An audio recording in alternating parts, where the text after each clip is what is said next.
Why did the giant cowboy walk past every finely dressed woman at his sister's wedding and head straight for the plus-size cook hidden outside the barn?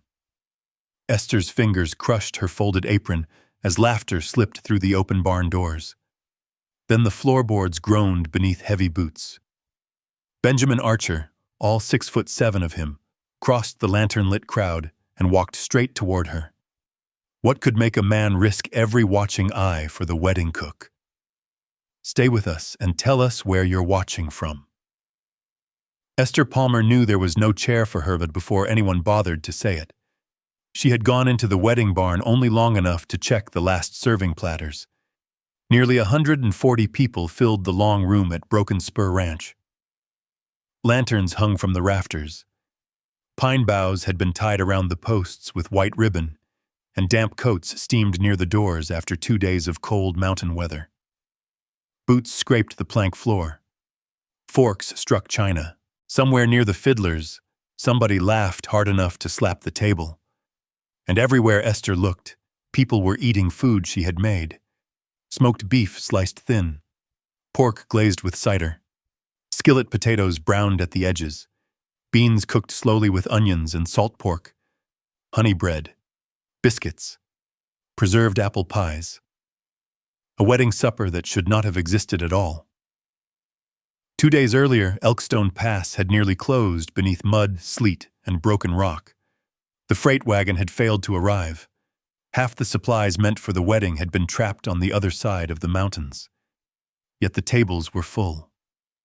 Esther should have felt proud. Instead, she stood near the wall holding an empty platter, while Pearl Weaver leaned close to her. Esther. There was something in Pearl's voice.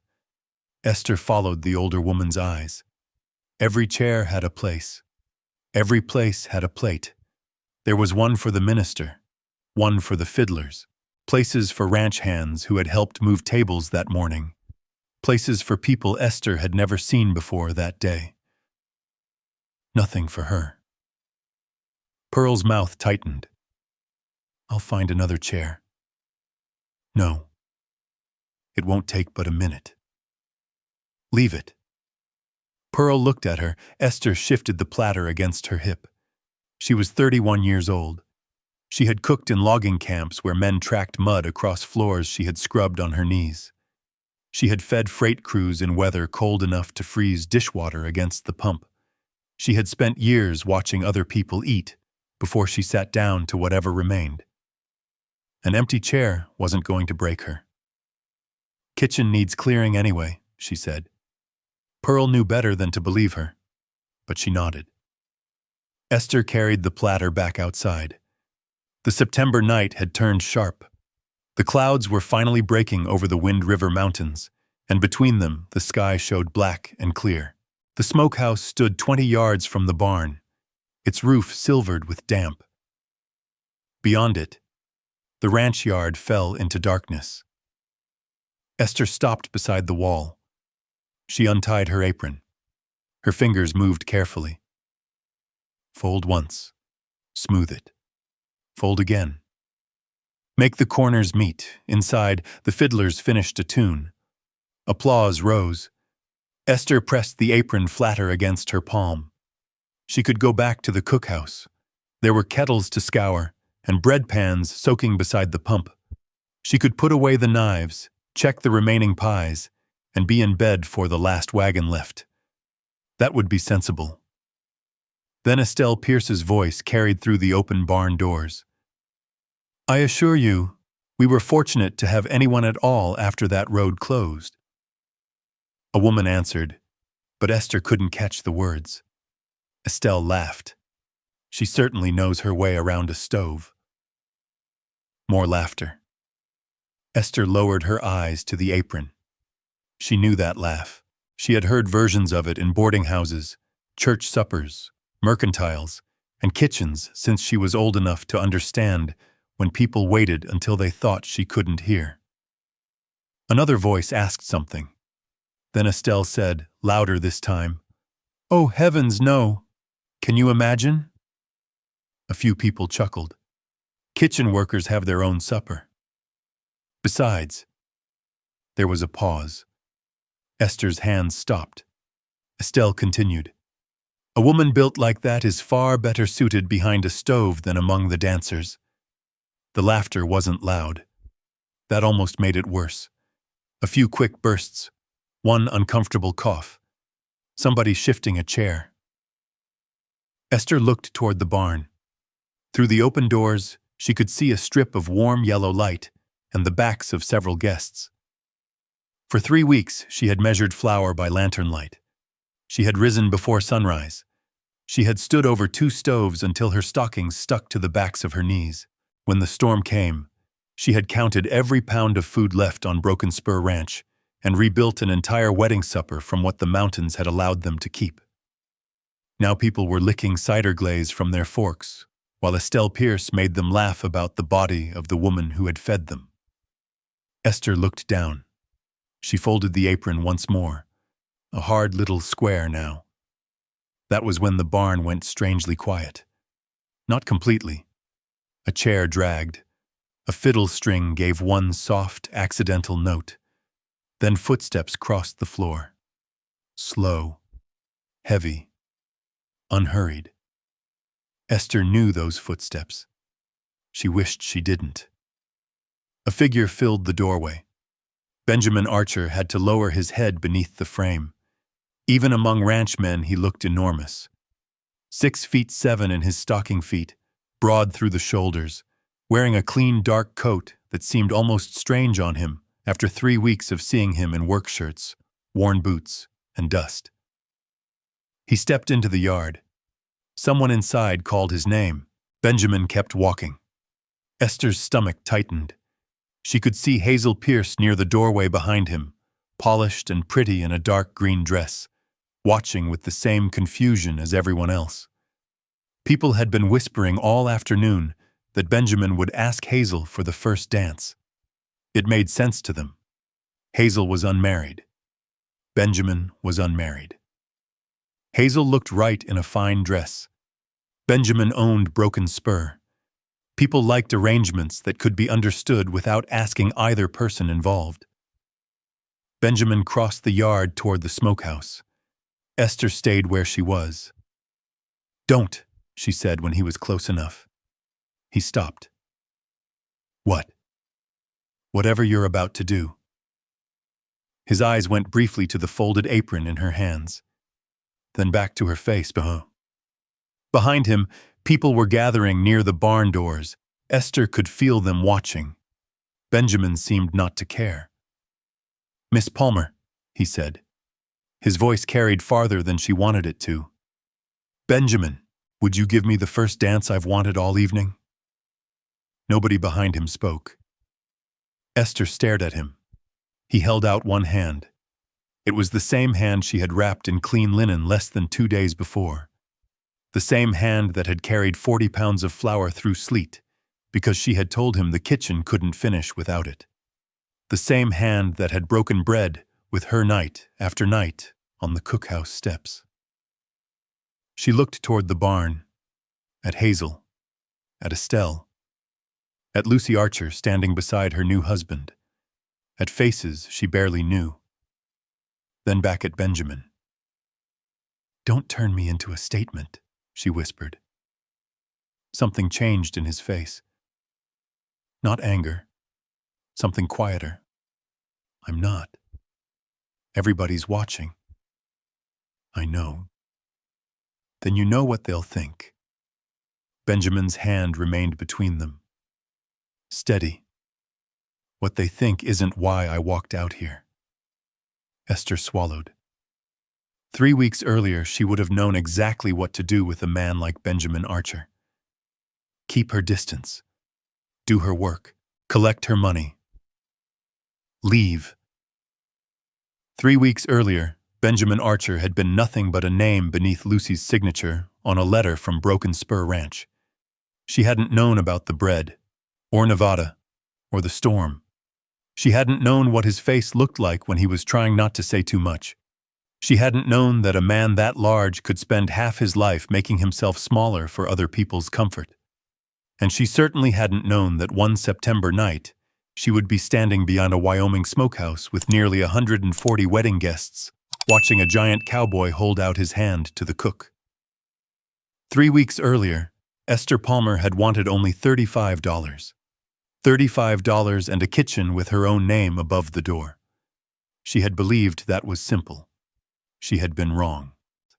3 weeks earlier, Esther Palmer had been standing in front of an empty brick storefront on Coldwater's Main Street, with 37 cents in her purse and somebody else's bread cooling under a cloth in the boarding house kitchen.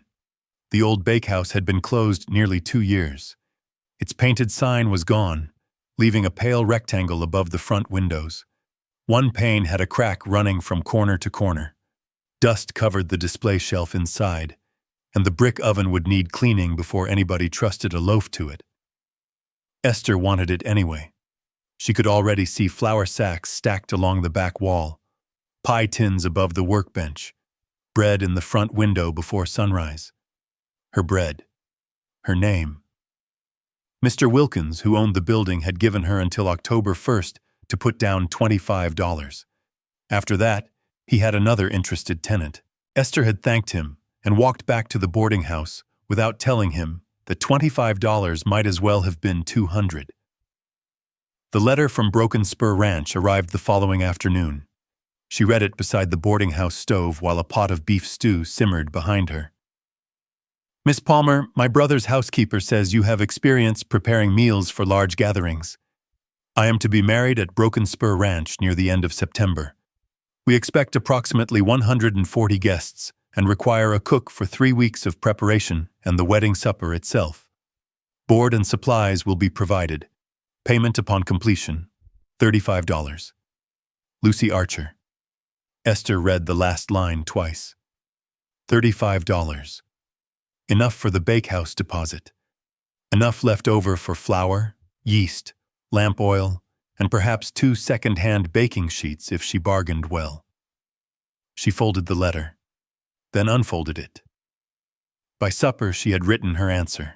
3 days later, an eastbound freight wagon carried her 13 miles toward Broken Spur Ranch. The road left Coldwater past the livery stable, crossed a shallow creek, then climbed through yellow grass and scattered pine. The Wind River Mountains stood ahead beneath a pale September sky, their upper ridges already carrying thin streaks of snow. Esther sat beside the driver with her coat buttoned against the morning wind. Her belongings rode behind them. 2 knife rolls, a battered recipe ledger tied with string, 3 dresses, a pair of heavy work shoes, and a bread paddle her father had made when she was 17, its maple handle darkened by years of flour and heat.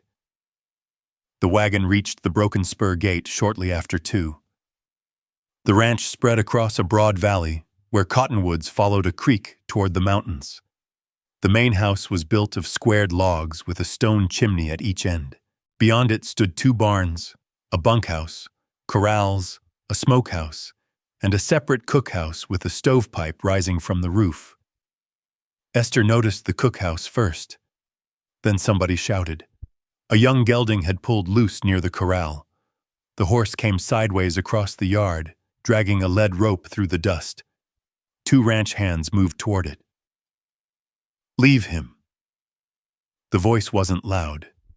It didn't need to be. A man stepped away from the corral fence. Esther had seen tall men before. This was different. He seemed built on a scale intended for another purpose. Long legs, wide shoulders, hands that looked capable of covering half a saddle horn. His hat added another few inches until Esther wondered how he managed ordinary doorways. He did not chase the horse. Instead, he stopped. The gelding tossed its head. The man lowered his shoulders slightly and spoke. Esther couldn't hear the words. Whatever he said quietly. The gelding stopped backing. The man waited. 1 second. 5. 10. Then the horse stretched its neck toward him. He caught the rope near the ground without jerking it and rubbed the gelding once between the eyes. Only then did Esther realize she had been holding her breath. The freight driver grinned. Benjamin Archer. Esther looked at him. That's him? Owner of the place.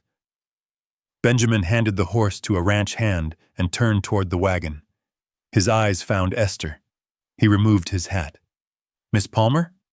Yes. Benjamin Archer. She climbed down without waiting for assistance. He didn't offer a hand she hadn't asked for. That surprised her almost as much as his size. A woman came hurrying from the house. She was small beside Benjamin, though Esther suspected most people were. Esther? Lucy Archer had light brown hair pinned loosely at the back and an ink smudge along one finger. She took Esther's hand with both of hers. I'm glad you came. So am I. I hope the road wasn't too rough. I've ridden worse. Lucy smiled. Benjamin had already moved to the wagon. Which things are yours? Everything behind the flour barrels. He lifted Esther's trunk as if it contained blankets instead of cast iron and books. She reached for the flour chest. Benjamin reached for it at the same time. Their hands stopped on opposite handles. I can take that, he said. So can I. His eyes moved to hers. Esther waited for the familiar look. Men sometimes found her size amusing. Others assumed that because she was a large woman, she must either be helpless or endlessly strong. Benjamin did neither. He shifted his grip to one end. Then we'll take it together. That was all. They carried the chest across the yard. At the cookhouse door, Benjamin had to duck. Esther noticed. He noticed her noticing. Built before my father knew what size I intended to become, he said. It was so dryly spoken that she almost laughed. Almost. Where do you want it? He asked. Esther looked around. The room had 2 iron cook stoves, a long, scarred work table, shelves for crocks and tins, a hand pump over a deep basin, and a narrow pantry door at the rear. She pointed beneath the dry goods shelf. There. Benjamin set down his end exactly where she indicated. No correction, no advice, no explanation of how his kitchen ought to be run. Lucy came in carrying Esther's recipe ledger. Pearl will show you the storeroom. She's kept this place running since I was 10. If she tells you where something is, believe her. Benjamin moves things and forgets. I don't forget, Benjamin said. Lucy looked at Esther. He forgets. Benjamin put his hat back on. I'll leave you two to destroy my reputation. He turned toward the door. Mr. Archer. He looked back. Esther nodded toward the flour chest. Thank you. His gaze rested on her for a moment. You're welcome, Miss Palmer. Then he ducked beneath the frame and went outside. Esther watched him cross toward the corrals. Lucy was saying something about supper quantities, but Esther missed the first few words. She made herself turn away. This was work. 3 weeks. $35. A brick oven and cold water. Nothing more. By sundown, she had inspected the pantry, counted the flour sacks, checked the smoked meat, tested both stoves, and filled 4 pages of her ledger. The cookhouse smelled of coffee, wood smoke, and the first loaf she baked simply to learn how the ovens held heat. Pearl Weaver found her standing over it at 8 that evening. You planning to sleep sometime? When I know the stove. Pearl glanced at the bread. You always work this hard? Esther tapped the loaf with one finger. A hollow sound came back. When somebody's paying me. Outside, boots crossed the yard. Slow, heavy. They stopped for half a second near the cookhouse, then continued toward the barn. Esther's hand remained on the loaf. She waited until she could no longer hear them before opening her ledger again. $35, she reminded herself. That was why she had come. And 3 weeks was not long enough for anything important to happen. The first week passed in flour, smoke, and lists. Esther learned the Broken Spur cookhouse the way she learned every kitchen, by its sounds. The left stove drew better when the wind came down from the mountains. The pump handle squealed once before the water ran cold. The pantry door stuck at the bottom when the afternoon sun warmed the boards. One of the iron skillets had a hairline crack near the handle and needed to be kept away from the hottest part of the fire. Pearl Weaver knew every shelf and every weakness. Salt pork in the blue crock, dried apples in the cellar. Don't trust the second flour barrel until you sift it. Weevil trouble last spring. Esther wrote everything down. By Wednesday, she had 3 versions of the wedding menu. By Thursday, she had rejected 2 of them. By Friday, the first shipment from Coldwater arrived with invoices folded under twine. 20 pounds of sugar, 2 sacks of flour, vinegar, coffee, nutmeg, cinnamon, lamp oil, and a crate of canning jars Lucy had ordered for preserves. Esther checked every line before signing Ernest Bishop's receipt. He watched her count the sugar. "You think I stole a pound? I think a wedding for 140 people leaves no room for guessing." Ernest laughed. "Fair enough." He tipped his hat and climbed back onto the freight wagon. Most days Esther barely saw Benjamin. He was up before dawn and gone across the north pasture by breakfast, checking fences and moving horses before the weather changed. Sometimes he came through the yard around noon with dust on his hat and ate whatever Pearl had set aside. He never came into the cookhouse unless he needed something, at least not at first. The habit began on a Tuesday night. Esther had baked 6 test loaves to judge the flour. 5 were cooling on the rack. The 6th had split badly along one side. It was still good bread. Just not wedding bread.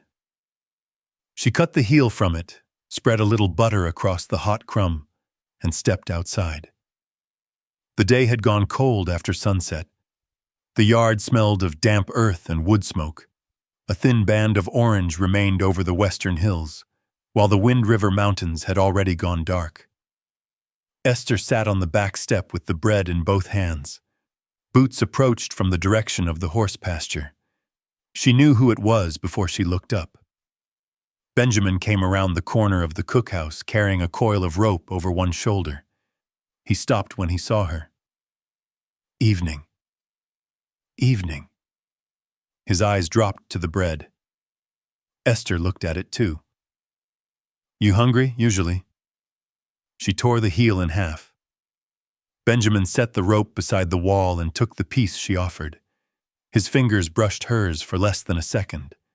He sat on the lower step. Even seated, he seemed too large for the space. For a while, they ate without talking. The quiet did not feel awkward. That surprised her. Benjamin looked toward the dark pasture. "Good bread. It's the reject." He glanced at her. "Then the wedding guests have expensive tastes. The crust split." He turned the piece over as if checking for himself. "Still tastes like bread." "That isn't the point."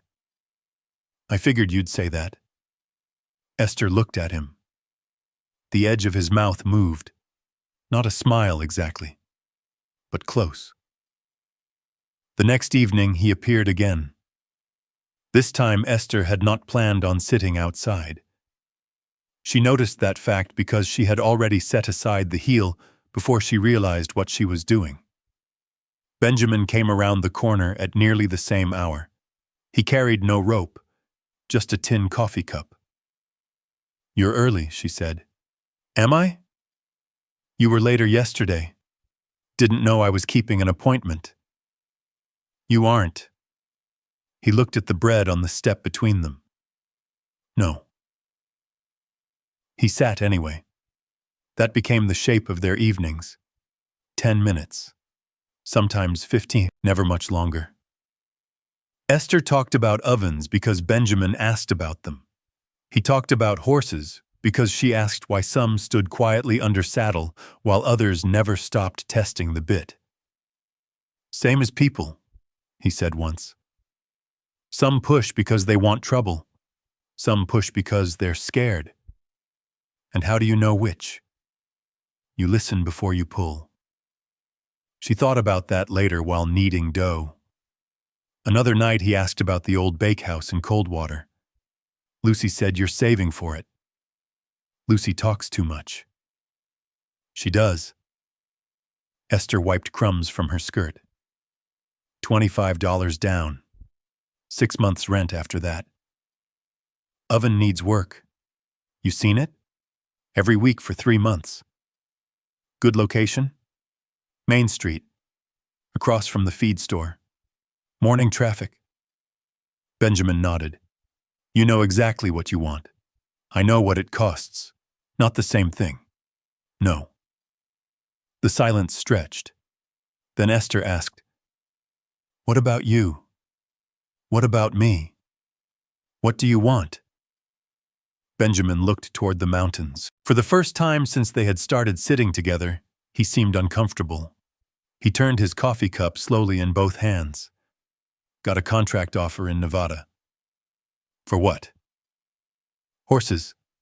A man outside Carson needs someone to take a winter string south and stay through spring. You're leaving Broken Spur? After Lucy marries? Esther frowned. This is your ranch. Has been. That doesn't answer me.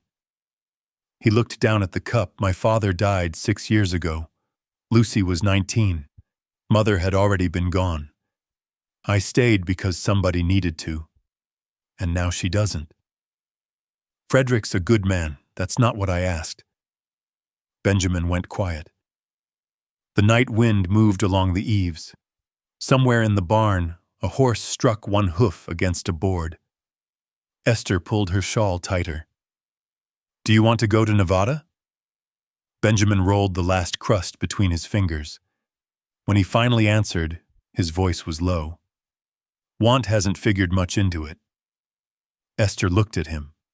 He looked back. For one moment, neither moved. Then Benjamin stood. Good night, Miss Palmer. Good night. He picked up his cup and crossed the yard. Esther stayed on the step after he disappeared. The bread in her hand had gone cold. That night she lay beneath a wool blanket in the small room behind the cookhouse and listened to wind scrape the roof. She told herself she was thinking about the bakehouse, the cracked window, the brick oven, the $25 deposit. She told herself she was thinking about wedding quantities and freight schedules. She was not thinking about Nevada. She was not thinking about a giant man turning a piece of bread between his fingers because nobody had asked him what he wanted in a very long time. The next evening, Esther finished baking at 7:40. At 7:50, she cut the heel. At 8, she sat on the back step. At 8:10, she heard boots coming across the yard. She looked down before Benjamin rounded the corner. And that was when she understood the dangerous part. It was not that he kept coming. It was that she had started waiting. By the beginning of the second week, Esther could tell the hour without looking at the clock. The cookhouse settled differently after supper.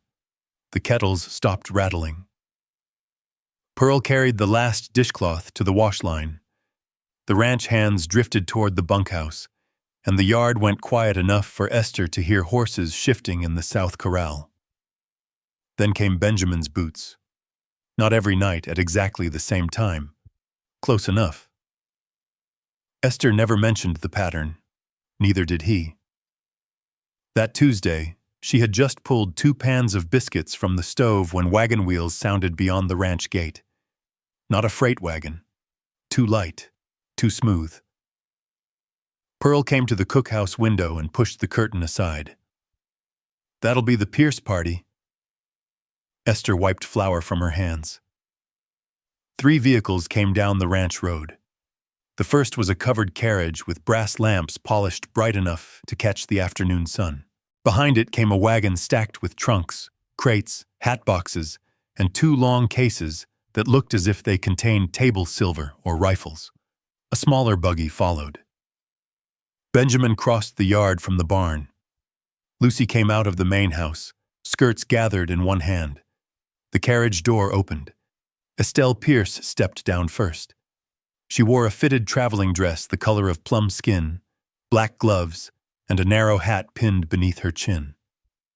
Nothing about her was loud. She did not need to be loud. She looked at the ranch the way Esther had seen hotel owners look at kitchens before deciding what needed correcting. Frederick Pierce came out next. He was broad through the chest, with a blacksmith's forearms and a burn mark near one cuff. Lucy's face changed when she saw him. That mattered more to Esther than anything else. Frederick smiled before his boots touched the ground. Lucy crossed the yard. He took both her hands. No performance. No hesitation. Esther liked him immediately. A younger woman stepped from the buggy behind them. Hazel Pierce. She wore dark green wool trimmed simply at the cuffs, and her brown hair was arranged neatly beneath a small hat. She was handsome in the polished way some women were, comfortable in clothes that had been made for them rather than altered twice and accepted on the third fitting. She looked around the ranch with open curiosity. Then she saw Benjamin. Her smile widened. "Good heavens, Benjamin! I had forgotten how tall you were." Benjamin removed his hat. "Afternoon, Hazel," Estelle heard. One doesn't forget Benjamin Archer easily. There was something in the way she said it that made Pearl glance at Esther. Esther returned to the biscuits, not her concern. An hour later, Estelle entered the cookhouse. She did not knock. Esther was standing over her ledger with the wedding menu spread across the work table. Estelle took in the room, the stove, the hanging pans, the sacks of flour. Esther. Her eyes paused only briefly before moving on. "You are Miss Palmer?" "Yes, ma'am. Lucy speaks highly of you." "That's kind of her." Estelle lifted a biscuit from the cooling rack. Esther waited. Estelle broke it open. Steam rose. She tasted it. For the first time, something in her expression softened. "Very good. Thank you. Better than I expected." The softness disappeared. Esther lowered her eyes to the ledger. She had learned years ago that some compliments came with a hook buried inside them. Estelle walked to the table. "We'll have approximately 140 seated for supper. That's what I was given. The family tables will be along the east wall, Pierces and Archers together." Esther nodded. "Kitchen workers and ranch employees can take their meal afterward." Esther looked up. "Afterward?" "The family tables are already crowded." Estelle said it lightly, almost kindly. "You'll be more comfortable here anyway. No need to hurry through service simply because you're expected to sit down." Pearl was standing near the pantry. Her hands stopped folding a cloth. Esther felt Benjamin before she saw him. He was in the open doorway behind Estelle, one shoulder almost filling it. Nobody spoke for a moment. Esther closed the ledger. "Whatever arrangement Miss Archer prefers is fine with me." Estelle smiled. "Good. I knew you would be practical." She turned. Benjamin stepped aside enough for her to pass. His jaw had tightened. Estelle either didn't notice or chose not to. After she crossed the yard, Benjamin came inside. "Esther." "No. I haven't said anything. You were about to." Pearl picked up the folded cloth. "I believe I left something in the main house." She disappeared through the other door. Benjamin looked at Esther.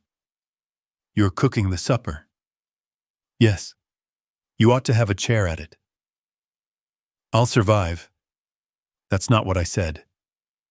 Esther's fingers rested on the ledger. "I need this job finished without trouble. Trouble isn't always the same thing as speaking, and speaking isn't always free." His eyes stayed on hers. She could see he disagreed. He also understood enough not to force it. Finally, he nodded once. "All right." He left. Esther did not watch him go. She told herself that twice. Later that afternoon, ranch hands began setting temporary tables inside the large hay barn where the wedding supper would be held. Esther went over to measure the distance from the kitchen door to the serving tables. Benjamin was helping move benches.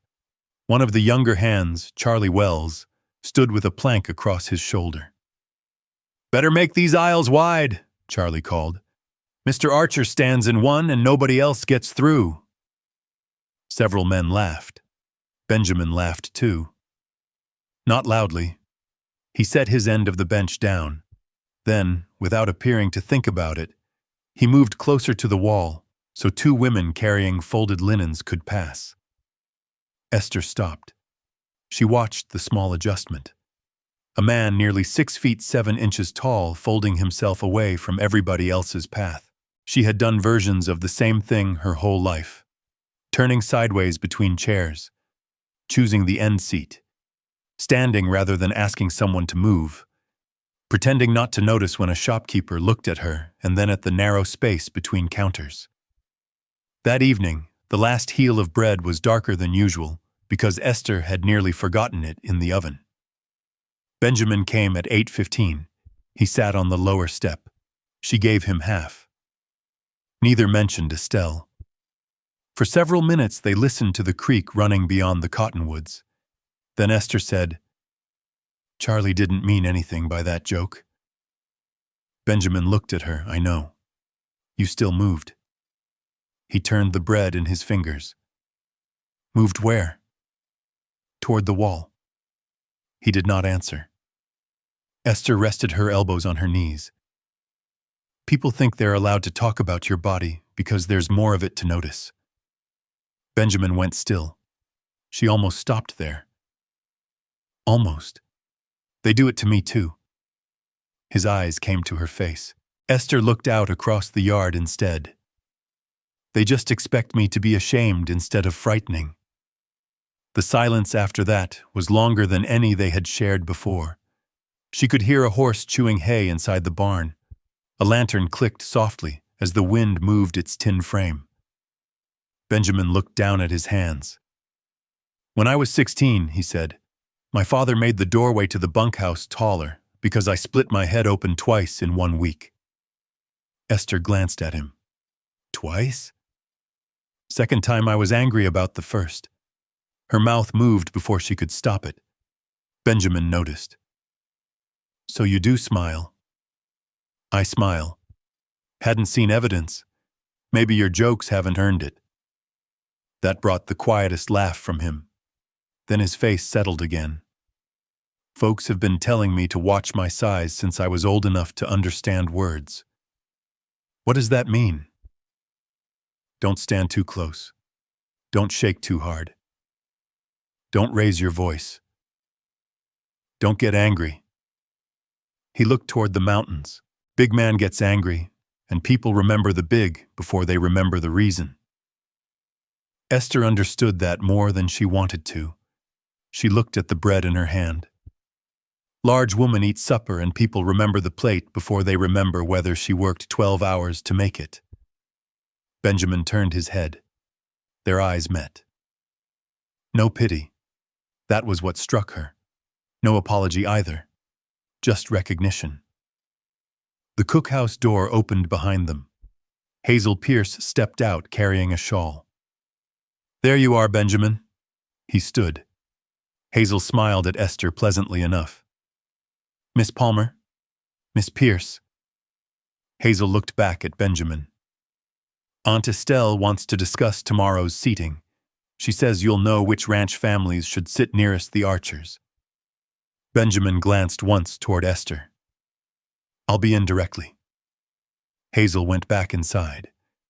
He remained on the step another moment. Then he handed Esther the last small piece of crust he had not eaten. "You take it." "Why?" "You burned this batch." She stared at him. His expression remained perfectly serious. Esther took the crust. Benjamin walked away before she could answer. She waited until he reached the main house before she laughed. It was only one small sound. Still, it followed her into the cookhouse. And later, when she put out the lamp and lay in the dark, it was not Estelle's seating arrangement she remembered.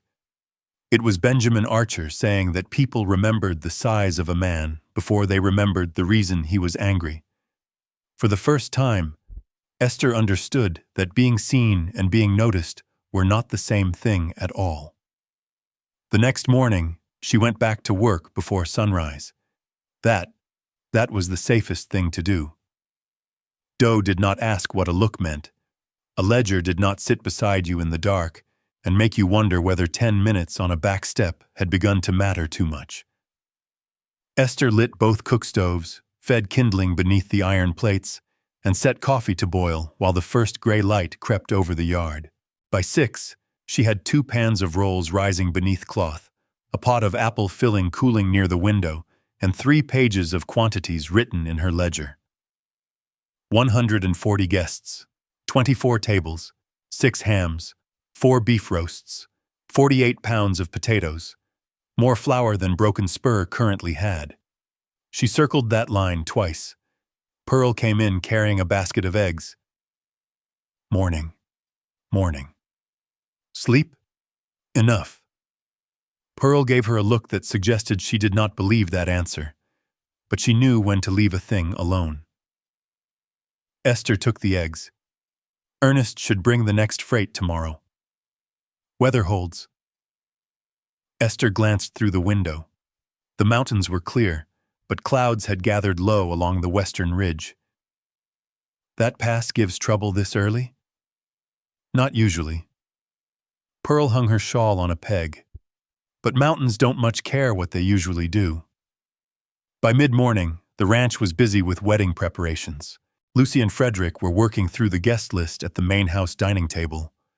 Ranch hands dragged sawhorses and plank tables into the barn. Estelle had 3 women ironing linens and complained twice about the smell of horses drifting through open doors. Esther kept to the cookhouse. Just after 11, Hazel came in carrying a folded paper. Miss Palmer? Esther looked up from trimming excess fat from a roast. Yes? This was left with Aunt Estelle's correspondence. She said it might concern the kitchen. Hazel set the paper on the work table. Thank you. Hazel lingered. Those rolls smell wonderful. They're for supper. I'll try not to steal one. You'd be the first woman in this house to ask before stealing bread. Hazel laughed. It was an easy laugh. Not cruel. That made Esther feel faintly ashamed of the dislike she had been building toward a woman who had done almost nothing to earn it. Hazel left. Esther wiped her hands and unfolded the paper. It was an invoice. At first she thought it belonged to Ernest Bishop's freight shipment. Then she saw the heading, Cheyenne House Hotel. Below that, written in a clerk's careful hand, Services of Mr. Arthur Bell, banquet cook. Cold dishes, molded aspic, iced confections, decorative pastries, imported preserves. Transportation to Broken Spur Ranch. Esther read it once, then again. At the bottom was Estelle Pierce's signature. The date was 5 days earlier, before Estelle had even arrived at Broken Spur. Esther stood still. Pearl came from the pantry carrying a crock. What is it? Esther handed her the paper. Pearl read it. Her mouth tightened. Did Lucy know? I don't know. What does it mean? Esther looked at the list again. She knew exactly what it meant. The wedding supper had been divided without her knowledge. The heavy work was hers. Roasting, bread, fire tending, stock, crew meals, kitchen management, storage. The visible pieces, the things guests would remark on and remember, were going to a hotel cook from Cheyenne. Means Mrs. Pierce hired somebody else. Pearl's eyes lifted. To replace you? Not entirely. That somehow felt worse. Esther folded the paper with care. Just enough. She returned to the roast. Pearl watched her. Esther, I have work. You're cutting the same strip of fat for the third time. Esther put the knife down. The sound was sharper than she intended. She untied her apron. Pearl said nothing. Esther crossed to the narrow room behind the pantry and pulled her trunk from beneath the bed. She opened it. 2 dresses, stockings, a spare apron, her knife cloth. If she packed now, she could walk the 13 miles back to Coldwater in 4 hours if the weather held. Maybe 3.5 if somebody gave her a ride from the gate. $35 disappeared from her future in the space of one folded invoice. So did the bakehouse. She sat on the edge of the bed. Her hand remained on the trunk lid. A knock sounded against the frame. Lucy stood there. Her face had gone pale. Pearl must have found her. Esther, did you know? Lucy stepped inside. No. Think carefully before you answer. I didn't know. Esther studied her. Lucy looked close to tears, but she did not use them. My letter hired you for the wedding supper. All of it. Your future mother-in-law apparently disagrees. I'll tell her Arthur Bell isn't coming. He's already hired. I don't care. His fare is paid. I don't care about that either. Esther stood. Lucy. No. Lucy surprised her with the firmness of it. This is my wedding. Frederick's wedding. Not my mother's. Not Estelle's. She stopped and corrected herself. Not his mother's. Esther almost smiled at the slip. Almost. Lucy continued. I asked you here because Pearl said you could feed 100 men from a pantry that looked empty and make them grateful for it. I didn't hire you to scrub pots behind somebody else's name. That landed harder than Esther wanted it to. She looked away. If I stay, I'm staying because I need the pay. Then stay for the pay. Lucy nodded toward the trunk. And if you want to hate my future mother-in-law while you earn it, I won't stop you.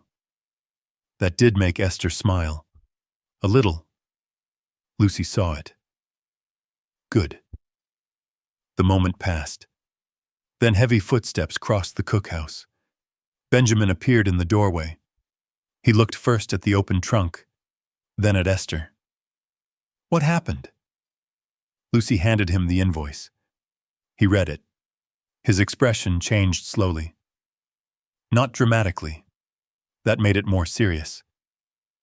She hired Bell, apparently. Benjamin folded the invoice once. Where is Estelle? Esther knew that tone. No. His eyes came to her. No what? You're not marching into that house. She brought another cook onto my ranch after Lucy hired you. That is between Lucy and Estelle. It stopped being only between them when she decided what happened in this kitchen. Esther crossed her arms. I run this kitchen. Exactly. And if I want you fighting for me, I'll ask. Benjamin's jaw moved once. Lucy looked between them. I think I should go find Frederick. She left. Benjamin remained. Esther closed the trunk. I need the $35. I know. No, you know I want a bakehouse. That's different. He said nothing. She pulled the trunk back beneath the bed. $35 means I get a key with my own name on the lease. It means I stop sleeping in rooms attached to other people's kitchens. His eyes stayed on her. So yes, I can swallow being insulted for another week. Should you have to? No. Then why defend it? I'm not defending it. Her voice sharpened. I'm surviving it. Benjamin looked toward the cookhouse door, then back. There's a point where enduring something teaches people they're allowed to keep doing it. And there's a point where men who own 2,000 acres mistake having choices for having courage. The words came out before she could stop them. The room went still. Benjamin's face changed. Not anger. That would have been easier. He simply looked at her.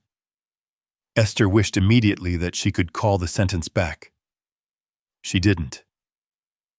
Benjamin set the invoice on the table. "You're right about one thing." His voice had gone quiet. "I have choices you don't." He put on his hat. "But don't mistake that for me thinking this is acceptable." He left. The door shut. Esther stood beside the work table.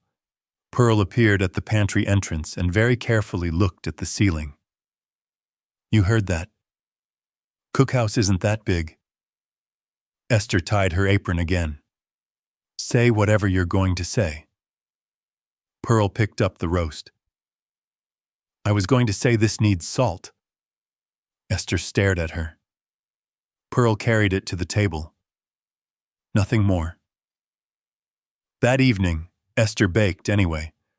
Her hands knew what to do even when the rest of her did not. She made 2 loaves, neither split. At 8, she cut the heel from one and took it outside. Benjamin's boots came across the yard at 8:10. He stopped at the corner. For a moment, she thought he might keep walking. He did not. He came to the step and sat. Esther divided the bread. She held out his half. Benjamin looked at it, then at her. "I'm sorry," she said. His eyes did not leave hers. "Which part?" "The 2,000 acres. A pause. "I do own them." "That wasn't what I meant." "I know." She kept the bread extended. His hand stayed on his knee. "I wasn't asking you to save me. I know that too. You looked like you were about to tear the main house apart. Didn't plan on tearing it apart." "Only Mrs. Pierce?" One corner of his mouth almost moved. "Almost." Then he shook his head. "I've spent most of my life being useful when somebody needs something heavy moved or difficult handled." Esther lowered her hand slightly. "I don't always know what to do when standing still is the useful thing." That quieted her. She offered the bread again. This time he took it. They sat without speaking. Benjamin ate only half. When he stood, he placed the remainder on the step beside Esther. "Not hungry?" she asked. "Enough for tonight." He walked away. Esther looked at the piece he had left. The rejection should not have mattered. It was only bread. She knew that. She knew it so clearly that it made no difference at all. For the first time since Benjamin had begun appearing at the back step, Esther wished she could make him turn around. He did not. And the worst part was not that she had hurt his pride. It was that she had discovered how much she cared whether he came back tomorrow. He did. At 8:12 the next evening, Benjamin's boots crossed the yard. Esther heard them through the open cookhouse window while she was weighing sugar on Pearl's small balance scale. She did not look up. She finished measuring first. Then she stepped outside with the heel of bread wrapped in a cloth.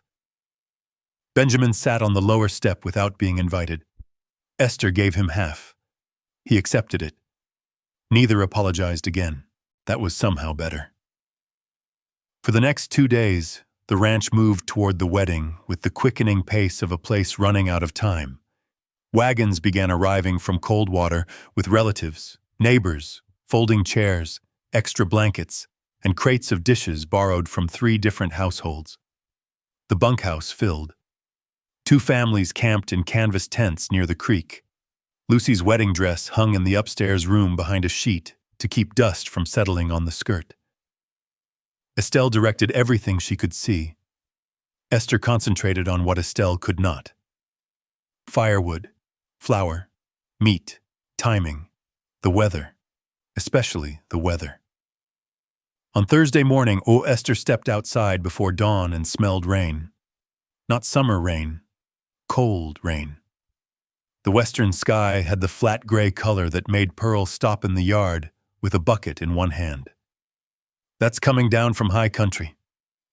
Esther followed her eyes toward Elkstone Pass. The mountain shoulders had disappeared behind cloud. When is Ernest due? By noon. He did not come by noon. At 1, the first rain struck the cookhouse roof. At 2, the ranch road turned dark. By 3, water ran beneath the gate in narrow brown ribbons. Benjamin rode in from the west pasture with his coat soaked across the shoulders. Esther met him beneath the cookhouse awning. Any sign of the freight wagon? No. That isn't an answer I like. It isn't one I like giving. He took off his hat and knocked rain from the brim. One of the hands rode up toward the pass. I'll know more soon. Esther looked at the sky. What elevation does the road reach? High enough. For snow? Benjamin glanced toward the mountains. Tonight, maybe. That was all she needed to hear. She went inside. Pearl was already moving sacks away from the wall where moisture sometimes came through. Esther opened her ledger. She drew a line down a clean page. Flour, sugar, coffee, dried apples, beans, potatoes, onions, salt pork, smoked beef, eggs, cream, butter, honey. She counted everything, then counted it again.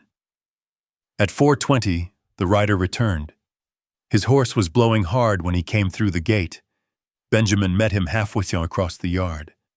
Esther stood in the cookhouse doorway. She saw the ranch hand speak, saw Benjamin's face change. He came toward her immediately. Rock slide below the upper switchback. Ernest, safe. Her shoulders dropped half an inch. Benjamin continued.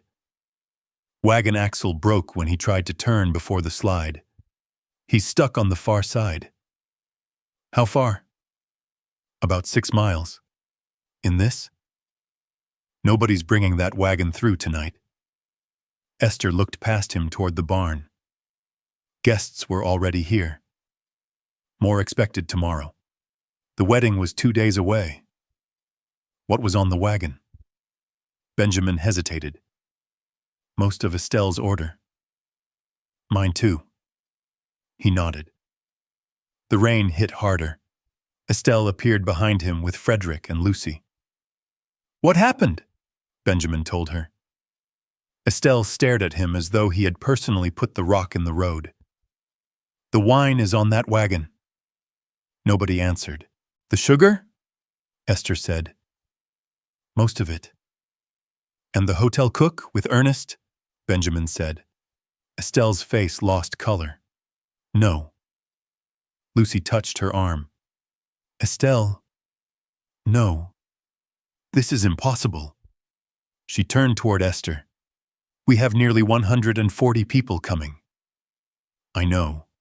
The pastries, the cold dishes, the preserves, the serving molds. Everything is on that wagon. I know.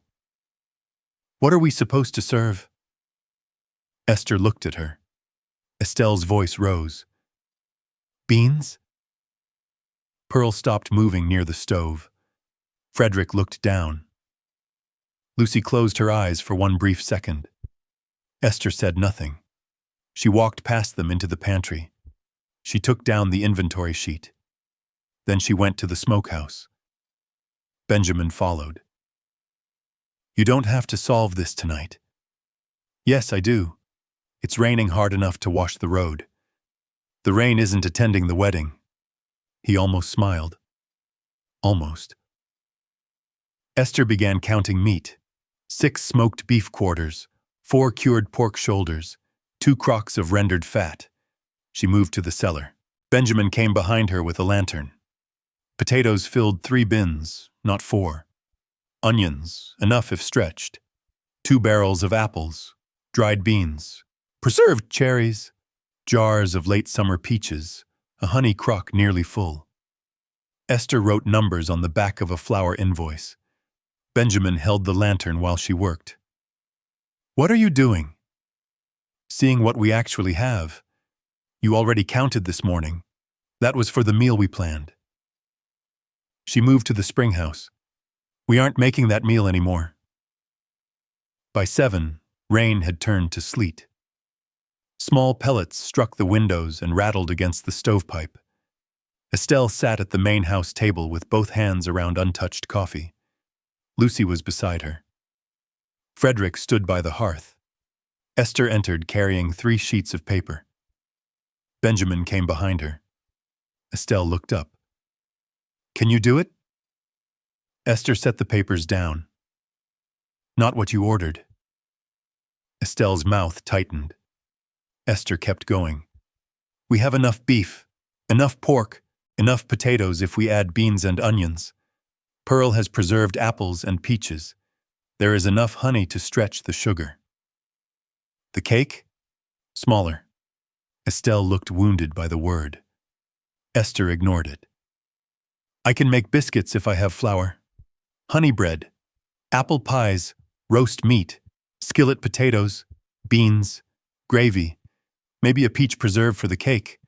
Maybe, if we get flour. Benjamin looked at the sheet. How short? 40 pounds by wedding morning. The room went quiet. Frederick said, Cold water? Road east is already mud, Benjamin answered. If the creek rises, wagon won't make it back. Esther tapped the invoice. Owen Fisher. Benjamin looked at her. Pearl had mentioned the neighboring ranch several times. He keeps winter flour? He does. Benjamin nodded slowly. North Trail. Lucy looked from one to the other. Can someone write it? Benjamin folded the paper. I can. Esther's head came up. No. His eyes met hers. Why not? Because it's sleeting. That wasn't the question. The trail will be worse by dark. I know the trail. Esther's jaw tightened. There were 20 different answers she could give. None of them belonged in front of the room. Benjamin seemed to know that. He turned to Lucy. I'll go at first light if the creek holds. Esther said. No. Everyone looked at her. She stepped closer to the table. Tomorrow is too late. Benjamin's eyes narrowed slightly. The flour has to be here before noon tomorrow, or I lose an entire baking cycle. Outside, sleet hammered the windows. Estelle stared at Esther. You are seriously proposing someone ride into that? Esther looked at Benjamin. No. Then at the ledger. I'm saying if we don't have flour, there isn't enough bread. Benjamin reached for his coat. Lucy stood. Ben. He buttoned it. I'm not going over the pass. Esther looked at him. Fisher's north of us. Different trail. Pearl said quietly. Still ugly country in this weather. Benjamin picked up his hat. Ugly isn't closed. Esther followed him into the kitchen. He reached the back door. Benjamin. He stopped. She had no authority to tell him not to go. No claim. No right to ask him to stay. That realization irritated her. Take the gray mare, she said. The gelding you were riding yesterday favors his left hind. Benjamin looked at her for a moment. You noticed? I notice most things. The corner of his mouth moved. I've noticed. He opened the door. Cold air came in. Esther said, Bring the flour dry. He looked back. That all? She held his eyes. No. A beat. Come back dry too. Something in his expression changed. Only slightly. I'll do what I can. Then he was gone. Esther stood in the doorway until his shape crossed the yard and disappeared toward the barn. She returned to the work table. Pearl came beside her. You all right? Esther picked up her pencil. We have a wedding to feed. She began rewriting the menu. No imported fruit. No iced confections. No Cheyenne hotel dishes. No meal built to look like someplace else. Just Broken Spur. Its smokehouse. Its cellar. Its honey. Its apples. Its cattle.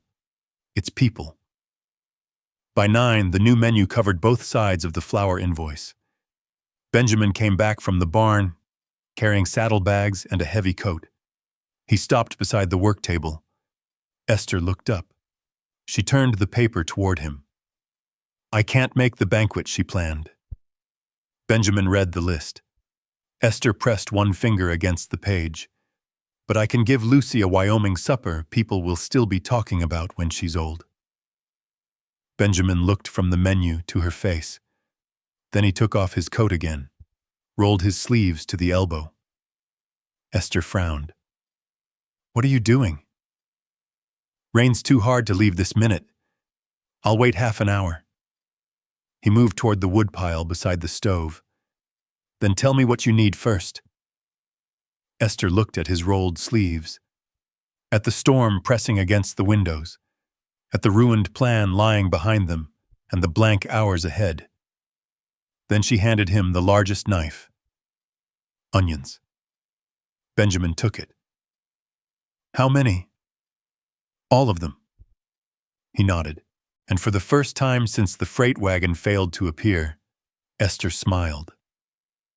It did not last long. By 10 that night, every flat surface in the cookhouse was covered. Onions filled 2 pans beside the stove. Potatoes sat washed in buckets near the pump. Pearl had opened jars of preserved apples and set them in rows beneath the window. Frederick and 2 ranch hands carried in extra firewood until the pile nearly reached Esther's shoulder. The wedding supper had become less a meal than a campaign. Esther stood at the work table with her sleeves rolled above the elbows, pencil behind one ear, flour on her cheek, and 3 different cooking times moving through her head at once. Benjamin finished the last of the onions. His eyes watered badly enough that Esther finally looked up. You all right? Perfectly. You look miserable. These onions are dishonest. She stared at him. He wiped one eye with the back of his wrist. Look harmless. Fight dirty. Esther laughed once before catching herself. Benjamin looked pleased with the result. Then the sleet softened against the roof. He checked the window. That's my opening. The warmth disappeared from her face. You can still wait until morning. If I wait until morning, you lose your flour. That wasn't what I meant. I know. He washed his hands at the pump, dried them on a towel, and reached for his coat. Esther watched him button it. Outside, the yard had gone white along the edges. Not deep snow, just enough to make the ground uncertain. Pearl came in carrying a lantern. Gray mares saddled. Benjamin took it. Thank you. Pearl looked at Esther. Then Benjamin. I'm too old to tell either of you what to do, but I can still tell you when you're both being fools. Benjamin opened the door. Which one of us? Tonight? Pearl handed him the lantern. You. He almost smiled. Then he went out. Esther returned to the table before the door fully closed. She worked faster. That was what she did when there was nothing useful to do about something else. She mixed spice for the pork, checked the beans, rewrote the baking order. At 11:30, she sent Frederick to bed because he had been awake since before dawn. At midnight, Lucy came in wearing a wrapper over her nightdress and tried to help peel apples. Esther took the knife away from her. You're getting married tomorrow. Day after tomorrow. Then you're sleeping tomorrow. Lucy looked toward the door. He'll be all right. Esther kept her eyes on the apples. I didn't ask. No. Lucy smiled faintly. You didn't. Esther handed her a mug of coffee instead. Drink this and go back to the house. Lucy obeyed. By 2 a.m, the sleet had stopped. That worried Esther more. The ranch had gone silent except for the stove and the low crack of settling wood. She checked the clock. 2:15. Benjamin should have reached Owen Fisher's ranch by now, assuming the trail was passable, assuming the creek crossings held, assuming the mare kept her footing. Esther set a pan too hard on the table. Pearl looked at her. That pan offend you? No. Thought maybe it said something. Esther took a breath. I need the pork moved nearer the fire. Pearl did not smile. She moved it. At 3:40, Esther heard a horse. She was outside before Pearl could put down the spoon in her hand. The yard was dark except for 2 lanterns near the barn. Benjamin rode in from the north trail. The gray mare's chest was white with foam and sleet had dried in patches along her shoulders. Benjamin's coat was soaked nearly black. Across his saddle lay 2 flour sacks wrapped in oilcloth. Esther crossed the yard. You got it. 48 pounds. You brought 8 extra. Owen doesn't measure generously unless somebody argues. Did you? Long enough? He dismounted stiffly. One boot slipped half an inch in the mud. Esther noticed. So much for coming back dry. Benjamin looked down at himself. I said I'd do what I could. She wanted to be angry. Instead, she reached for one of the flour sacks. He stopped her. I've got it. I can carry flour. I know. Then give me one. He looked at her, then handed it over. That mattered. They carried the sacks together to the cookhouse. Pearl immediately shoved a cup toward Benjamin. Coffee. He took it. Esther unwrapped the flour. Dry. Every pound. She ran her hand across the sack and let out a breath she had been holding for hours. We can do it. Benjamin leaned against the table. You were going to do it anyway, not without this. He lifted the cup. Then I suppose the onions have been forgiven. They remain under suspicion. He smiled, this time openly. It changed his whole face. For half a second, Esther forgot the wedding. Then she saw the blood on his hand. You're hurt. Benjamin looked down. A scrape crossed the heel of his palm, and another cut marked one knuckle. Timber came down across the north trail. Esther set the flour aside. Sit. It's nothing. Sit. Benjamin looked at Pearl. Pearl said, You heard the woman. He sat. The chair complained beneath his weight. Esther brought the basin, clean cloth, and the small tin of salve Pearl kept near the stove. She washed the scrape. Benjamin did not flinch. His hand rested open in hers. It was enormous, calloused, scarred in old places, careful even while doing nothing. Esther wrapped the cloth around his palm. Her fingers barely met across it. You use these for everything, she said. Mostly. Horses, fence, timber, coffee. She looked up. His eyes were on her. Neither moved. The cookhouse seemed smaller suddenly. Pearl made a great deal of noise closing the pantry door. Esther tied the bandage.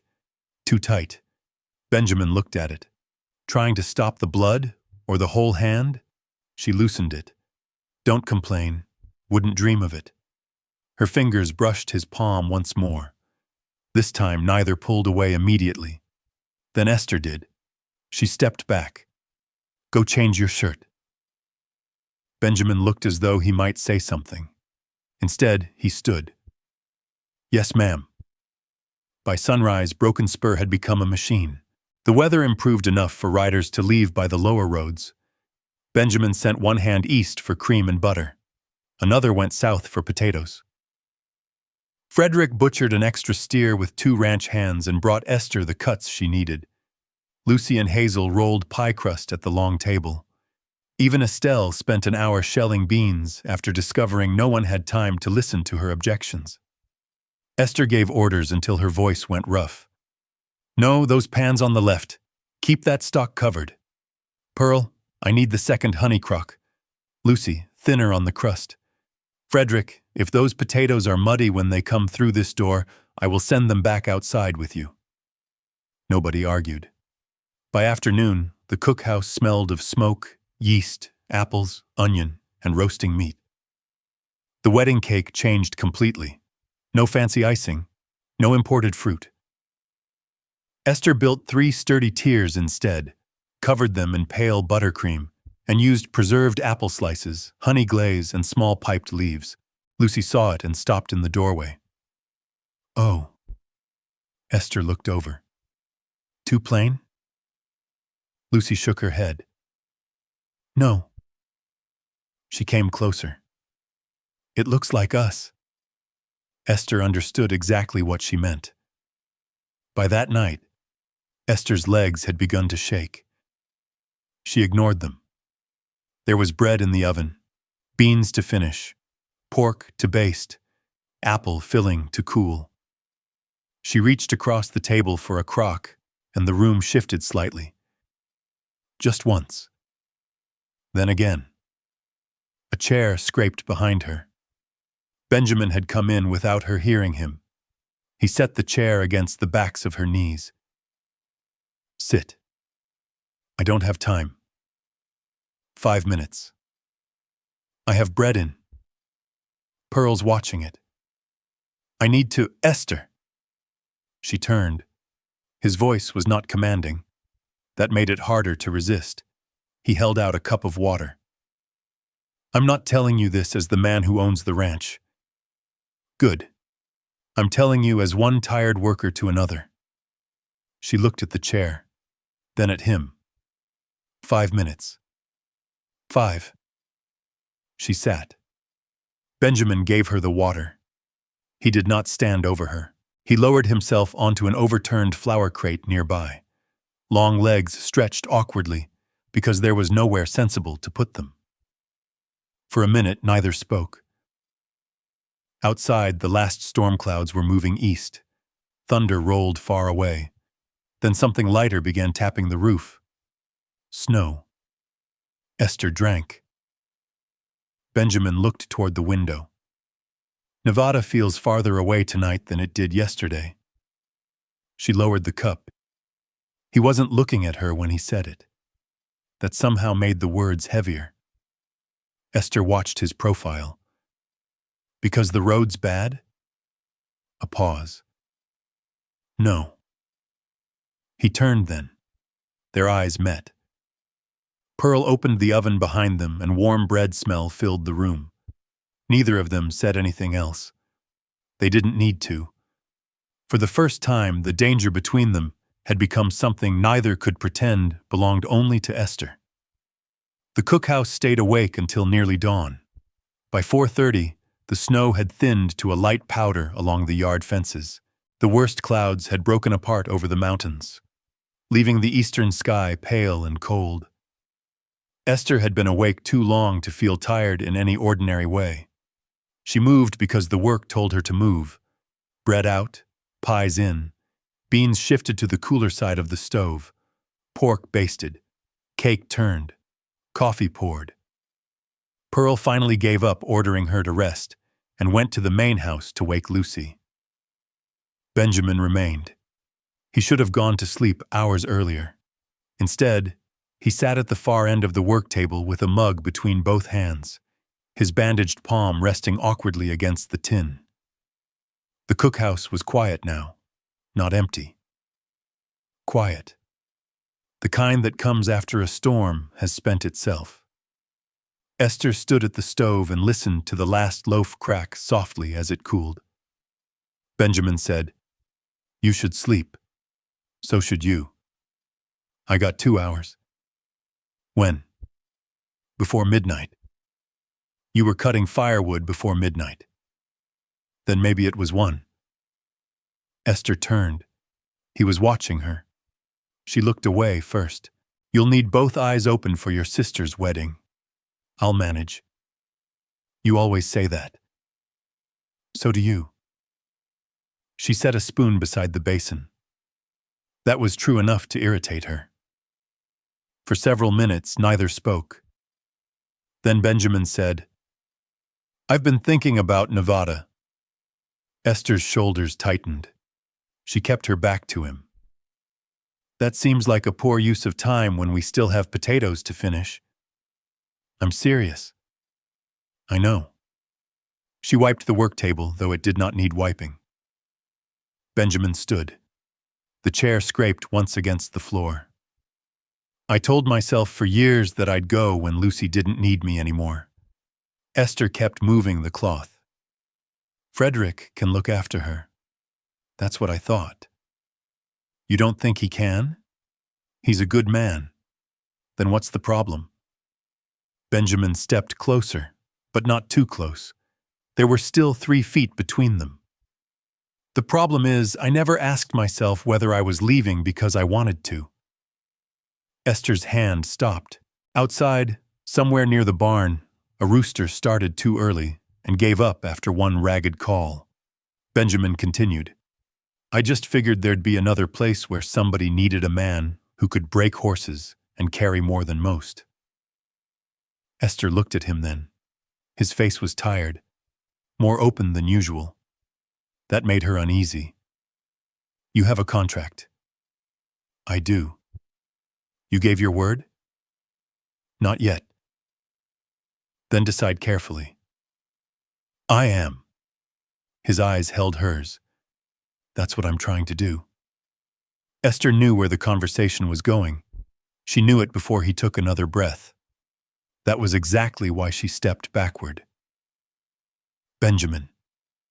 He stopped. Don't. His brow tightened. Don't what? Don't rearrange your life because you spent 3 difficult weeks in a warm kitchen.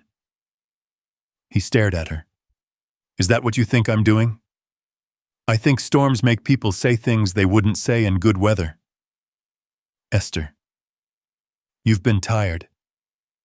I've been tired. We nearly lost the wedding supper. Everything feels larger because nobody's slept. His jaw shifted once. She pressed on because stopping would have been worse. You don't know me well enough to change your plans because I happened to be here. Benjamin looked down at the floorboards, then back at her. I know you count flour twice when you're worried. Esther said nothing. I know you leave the heel of the loaf for last even when you're hungry. He took one slow step closer. I know you pretend not to limp after 10 hours because you don't want Pearl telling you to sit. Her mouth opened. Nothing came. I know you want that bakehouse enough to work yourself half sick for $35. Another step. Still careful. Still leaving space. I know you don't like pity. I know you don't ask for help until the work forces you to. I know you get sharp when you're frightened and quiet when something matters too much. Esther's hand tightened around the cloth. That's not the same as knowing a person. No. His voice dropped. It isn't all of it. The stove ticked as the iron cooled. Benjamin looked directly at her. Esther, I'm not talking about your kitchen. The words landed softly. That made them harder to bear. She felt the room change around them. Not because he touched her. He didn't. Not because he said anything improper. He hadn't. It was worse than that. He had said just enough. Enough to leave the rest of it standing between them. Esther folded the cloth. Once. Then again. I need to check the cake. Esther. The bottom tier cooled too fast yesterday. It didn't. She looked at him. You checked? Pearl made me. That nearly broke something loose in her. She turned away. I have work. Benjamin stood behind her for another moment. Then she heard him breathe out. All right. He picked up his coat. At the door, he stopped. I wasn't asking you for anything. Esther kept her eyes on the cake. I know. I just didn't want you deciding what I meant before I said it. Her fingers went still against the edge of the table. Then the door opened. Cold air came in, and Benjamin was gone. By 7, Broken Spur had transformed. The storm had passed east. Water dripped from the barn roof. The mountains came back into view under a thin white covering that caught the morning light. Guests emerged from wagons and borrowed rooms, stomping mud from their boots, asking whether the road to Elkstone Pass would reopen by afternoon. Nobody in the cookhouse had time to answer. Lucy came in wearing her hair half-pinned, a wrapper pulled over her dress. Pearl followed with a box of hair combs. You are not coming in here, Pearl told her. Lucy ignored her. She crossed to Esther. How bad is it? The meal? My face. Esther looked. You need sleep. I knew it. You also need to stop touching your hair. Lucy dropped her hand. Frederick says the minister made it.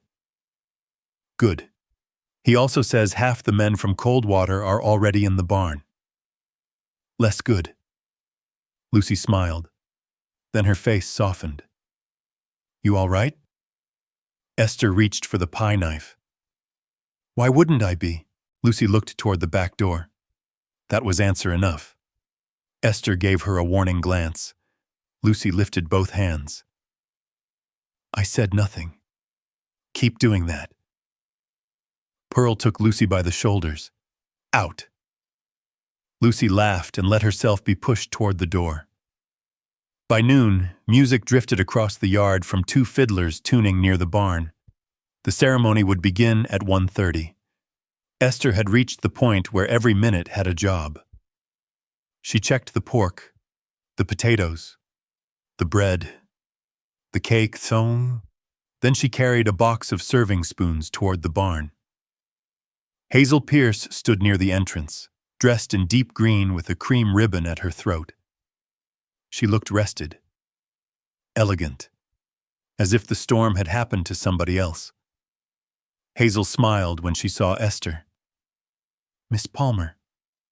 Miss Pierce. It smells wonderful. That's the idea. Hazel laughed.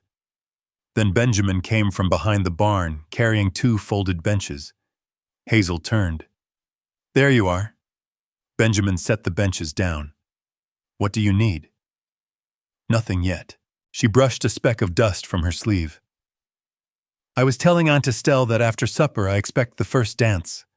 Benjamin looked at her. Hazel smiled. You'll dance with me, won't you? It was said lightly. No claim in it. No cruelty. That somehow made Esther's reaction worse. The spoon in her hand slipped. It struck the packed earth. Hazel looked down. Esther bent to pick it up. Her fingers missed it. Once. She tried again. Benjamin moved. Esther was faster this time. She straightened. I'm fine. Neither of them had asked. Hazel glanced between them. Something small changed in her expression. Not understanding. Not yet. Benjamin said, We'll see how the evening goes. Hazel tilted her head. That sounds suspiciously like a rancher's way of avoiding an answer. Probably is. She laughed and went inside. Esther turned toward the cookhouse. Benjamin said her name. She kept walking. Esther. She stopped. He came no closer. That restraint was becoming unbearable. You don't owe me an explanation, she said. I wasn't going to give one. Good. I was going to ask if you dropped that spoon because your hand hurts. Esther looked back at him. His face gave nothing away. Don't be ridiculous. One corner of his mouth moved. She hated that she noticed. Then I'll assume the spoon was poorly made. It was. Terrible workmanship. Awful. For 1 second, the morning between them softened. Then the barn doors opened wider, and Estelle's voice called for Benjamin. He looked toward the sound, then back at Esther. Neither mentioned Nevada. Neither mentioned the cookhouse before dawn. Neither mentioned Hazel's dance. They returned to their separate work. But the unfinished sentence followed Esther all afternoon. Not the kitchen, not the bread, not the storm. Something else. Something she had spent years teaching herself not to expect. And now that it had finally come close enough to name, she was more frightened of it than she had ever been of being overlooked.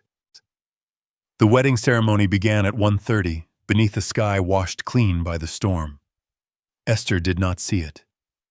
She heard the fiddle through the cookhouse wall, heard the low murmur of guests gathering outside the barn, heard a child laugh, somebody hush him, then the sudden softening of every voice when the minister began. She stood over a pan of gravy and stirred. That was easier.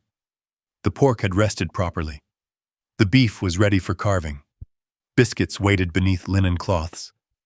The first pies sat cooling beside the window, while the last two finished in the hotter stove. Pearl moved beside her without wasting words. Potatoes, 5 minutes. Beans, done. Cake, don't touch it. Pearl lifted both hands. I wasn't going to. You were looking at it. I am allowed to look. Esther almost smiled. Outside, the minister's voice rose. Then came silence. Long enough that Esther knew vows were being spoken. Her hand slowed once against the spoon. She corrected herself. A moment later, cheering broke across the yard. Lucy Archer was now Lucy Pierce. Pearl looked toward the sound. Well, Esther put the spoon down. Now we feed them. The next 2 hours belonged to work. Frederick and 3 ranch hands carried platters from the cookhouse to the barn. Pearl directed the first course. Esther stayed near the stoves, checking portions and replacing dishes as quickly as they disappeared. At first, she heard nothing from the barn except movement. Then one of the younger hands came through the door carrying an empty platter. Need more beef. That was enough for 2 tables. They cleaned it. Esther handed him another tray. 5 minutes later, he returned. More potatoes. Then Pearl came in. Table 6 wants biscuits. They've already had 2 baskets, I told them. What did they say? They asked whether you planned to ration bread at a wedding. Esther closed her eyes briefly. Take them another basket. Pearl grinned. By 3 o'clock, guests were asking questions, not complaints. Questions. Who made the apple pies? What was on the pork? Where had the honey bread come from? A rancher from down near South Pass sent his plate back with a message that he wanted whatever was left of the beans if anybody was foolish enough not to eat theirs. A woman from Coldwater came directly to the cookhouse door. Esther was slicing the second beef roast when she appeared. Are you Miss Palmer? Esther looked up. Yes. I want the apple pie recipe. Esther blinked. You want what? The pie. The woman laughed. My husband has eaten 3 pieces and now says I've been doing apples wrong for 19 years. Pearl covered her mouth with one hand. Esther wiped the knife. Tell him that's a dangerous sentence to carry home. The woman laughed harder. Will you write it down? After service, I'll come back. She did. So did 2 others. Inside the barn, Lucy refused to let the credit drift anywhere else. Esther learned that when Frederick came into the cookhouse carrying an empty bread basket. They keep asking who cooked. Esther looked at him. What are you telling them? He smiled. Lucy answers before I can. What does she say? Esther Palmer. The knife in Esther's hand stopped. Frederick seemed to notice. He set the basket down. "She's proud of you." Esther looked toward the open door. Beyond it, lanterns hung beneath the barn rafters. Guests moved between tables. For years, people had eaten food Esther made and thanked the boarding house owner, the camp boss, the hotel manager, anybody except the woman standing over the stove. Her name was traveling around the room without her having to fight for it. She looked back at the roast. "Tell Lucy she's supposed to be enjoying her wedding, not advertising my kitchen." Frederick picked up the basket. "I'll tell her." He paused. "She won't listen. That runs in the family." Frederick grinned and left. Esther went back to carving. She did not notice Benjamin standing near the barn door until much later. He was carrying a crate of empty bottles toward the wash table. Their eyes met across the yard. He did not come over, did not interrupt. He only lifted his chin once. The smallest acknowledgement. Esther returned it. That was enough. For the moment. By late afternoon, the worst of service was over. The cake had been cut. Every tear held. Lucy had cried when she saw the preserved apples glazed across the top. Estelle had said almost nothing. That was not like her. Esther noticed. Each time somebody praised the meal, Estelle's mouth tightened slightly before she arranged it back into a smile. When an elderly cattle buyer from Rawlins asked whether Esther Palmer might be available for an association supper later in the year, Estelle turned away so quickly she nearly struck a chair. Esther filed that away. Then a freight bell sounded at the ranch gate. Pearl looked through the cookhouse window. Ernest. Esther stepped outside. Ernest Bishop's wagon came slowly down the road, one front wheel newly braced with rough timber. Mud coated the wagon box halfway to the seat. Arthur Bell, the Cheyenne hotel cook, sat beside Ernest looking cold, tired, and deeply displeased with Wyoming. Estelle crossed the yard before the wagon had fully stopped. "My wine." Ernest stared at her. "Afternoon to you too. The cases. Are they intact?" "Most. And the sugar?" "Some got damp." Arthur Bell climbed down stiffly. "I assume you've managed something for supper." Pearl made a sound that Esther suspected was almost a laugh. Esther said, "Supper is finished." Arthur looked toward the barn. Guests were still eating pie. He sniffed the air. "Smells respectable." Esther decided not to answer. Ernest began unloading. Then he saw her. "Miss Palmer, Mr. Bishop." He reached inside his coat. "I've got something that belongs to you." He handed her a folded freight order. Esther frowned. "This isn't mine." "Your name's on the supply notes." She opened it. At first she saw only quantities. Sugar, flour, imported preserves, decorative molds. Then the alterations.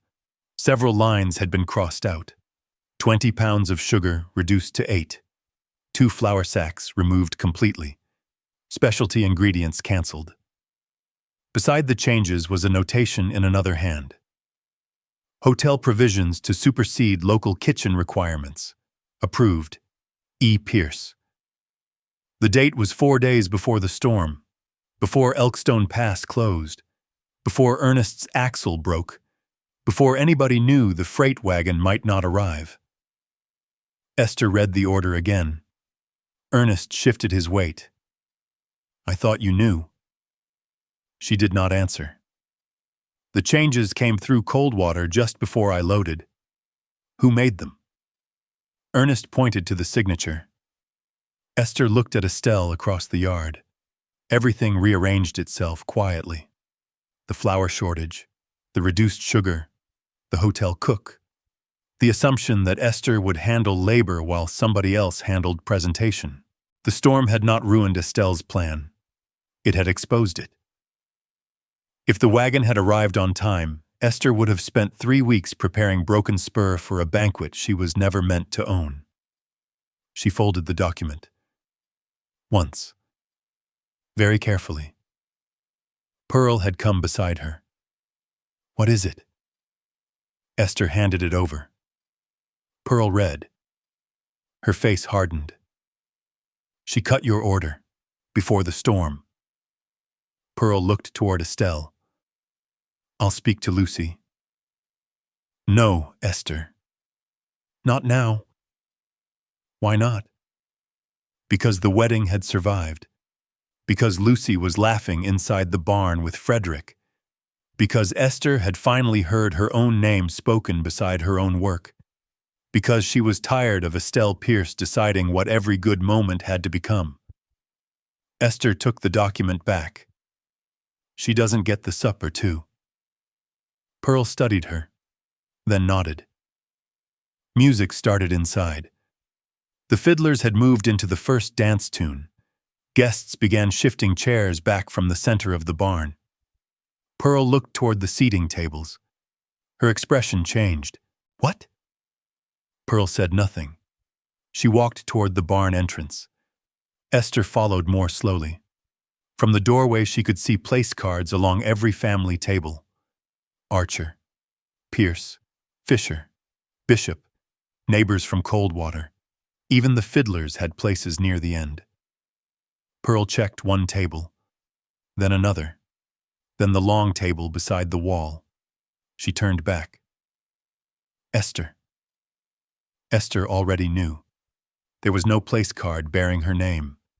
No chair waiting. No plate. Her name had finally been allowed into the room. The woman herself had not. Esther slipped the freight order into her apron pocket. Inside, Estelle Pierce was smiling as the fiddlers began the first dance tune. Pearl was still beside her. Come sit in the cookhouse, Pearl said quietly. Esther looked at the rows of tables. Every place had been thought about. Every chair had been chosen. That was what made it sting. Not that Esther expected ribbons or speeches or a place beside the bride. She had spent too many years working other people's gatherings to confuse labor with invitation. But after the storm, after the food, after her name had been spoken through the barn, the missing chair no longer felt accidental. It felt deliberate. Lucy saw them near the door. She left Frederick's side and crossed the floor. Esther. Esther tried to smile. You should be dancing. Lucy looked at the tables, then at Pearl. Where's Esther's place? Pearl did not answer. She did not need to. Lucy's face changed. She turned toward Estelle. Mrs. Pierce? Esther caught her wrist. No. Lucy looked back. She removed you. It doesn't matter. It matters to me. Not tonight. Esther's grip softened. This is your wedding. Keep it yours. Lucy's eyes filled, but she blinked them clear. You saved this supper. I cooked it. You saved it. Esther shook her head. Go back to your husband. Frederick stood across the room watching them. Lucy looked at Esther one more moment. Then she went. Esther stepped outside before anyone else could stop her. The air had turned cold again. Lantern lights stretched in long yellow squares across the yard. She walked past the smokehouse and stopped beside its weathered wall. For the first time all day, no one needed anything from her. No roast, no flour, no answer. She untied her apron, folded it once, then again. The freight order crackled inside the pocket. From the barn came music, boots moving on plank boards, a burst of laughter. Then Estelle's voice. Esther could not make out the first sentence. She heard Hazel laugh at something. Then another woman asked a question. Estelle answered clearly. Oh no, Miss Palmer is eating with the kitchen workers. A pause. Really? It is kinder that way. She would be uncomfortable in there. Someone murmured. Estelle continued. Besides, a woman built like that belongs behind a stove more naturally than among dancers. The laughter that followed was not large. It was worse because of that. A few people. Enough. Esther's hands stopped folding. She stared at the hard little square of white cloth. She had heard every version of that sentence before. Too broad for the dress. Too heavy for the chair. Too noticeable for the room. Too plain for the dance. People always found new words for the same instruction. Stay where you are useful. Do not ask to be wanted. The barn door creaked. Pearl came outside. Her mouth was tight. Esther. Don't. I wasn't going to say anything. You were. Pearl stopped. Esther pressed the apron between her hands. I'm tired. I know. I don't want Lucy fighting with her husband's mother tonight. I know. I don't want to stand in there while everybody tries not to look at me, Sake. Pearl nodded. All right. She touched Esther's arm once. Then footsteps sounded behind them. Heavy, measured. Pearl glanced over Esther's shoulder, then quietly stepped away. Esther did not turn. Benjamin. He stopped several feet behind her. Pearl tell you? No. Then how did you know I was here? You're the only person at Broken Spur who says my name like you're expecting an argument. Esther closed her eyes. That almost made her laugh. Almost. Benjamin came closer. Not enough to crowd her. Never that, I heard what Estelle said. It doesn't need fixing. Didn't say it did. Good. She turned then. He was still in his wedding clothes. Dark coat, clean shirt, boots polished enough that they looked wrong on him. The bandage on his right hand showed just beneath his cuff. Behind him, people had begun gathering near the open barn doors. Hazel stood among them. So did Lucy and Frederick. Esther saw all of it. Go back inside. Benjamin shook his head. Not yet. Benjamin. He held out his hand. Her chest tightened before he spoke. Miss Palmer, would you give me the first dance I've wanted all evening? The yard went very still. Esther looked past him. 100 faces. Or it felt like 100. Every instinct in her told her to refuse, to spare him, to spare herself, to take the folded apron and walk back to the cookhouse where she understood the rules. She looked at his hand, then at his face. Don't turn me into a statement, Benjamin. His expression changed. I'm not. Everybody's watching. I know. Then you know what they'll think. What they think isn't why I walked out here. Esther swallowed. He lowered his voice. I didn't come because she insulted you. Then why? Because I've wanted to ask you since the storm night. Her fingers tightened around the apron. Benjamin continued. I kept waiting for a better time. His eyes moved briefly toward the barn. Looks like I waited long enough.